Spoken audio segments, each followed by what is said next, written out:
Pinag-aaralan po ng Department of Education o DepEd na magsagawa ng isang linggong makeup classes kasunod ng mahabang suspensyon dahil sa kaliwat ka ng bagyo at ng habagat.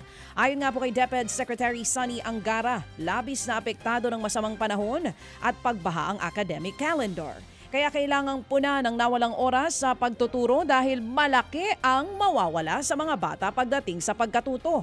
Nakadepende naman na raw sa kada eskwelahan kung kailan nila isasagawa ang makeup classes. Maaari raw nilang dagdagan ang oras ng klase tuwing weekdays o papasukin na lamang ang mga bata tuwing Sabado.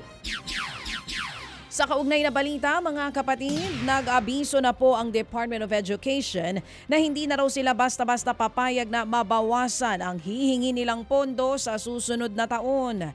Ayon kay DepEd Secretary Sunny Angara, babantayan nila ang pagtalakay ng Kongreso sa budget ng ahensya para po sa taong 2026. Hindi na raw papayag ang DepEd na maulit ang nangyari noong nakaraang taon kung saan 12 billion pesos ang natapyas sa budget ng DepEd ngayong 2025.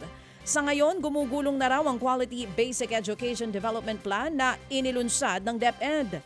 10 taon itong komprehensibong plano para may angat ang kalidad ng edukasyon, kaya hindi raw dapat mabawasan ang pondo ng DepEd. Kumpirmado namang hawak ngayon ng militanteng grupong Houthi ang 9 na Pilipinong crew na pinalubog na barko dyan po sa Red Sea. Sa nilabas na video ng Houthi, sinabi ng mga tripulante sinabi nila na maayos po ang kondisyon ng mga tripulante. Inaalagaan din daw sila ng Houthi at iniligtas ng lumubog ang sinasakyan na barko. Sa kabuuan, nasa 9 sa kanila ang mga Pinoy. Kinumpirma ni DMW Secretary Hans Leo Kakdak na ang mga nawawalang Pinoy ang nasa video. Ginagawa na po ng paraan para mapauwi sa Pilipinas ang mga seaman. Matatanda ang noong July 8, inatake ng Houthi ang barkong MV Eternity Sea na dumaan po sa Red Sea.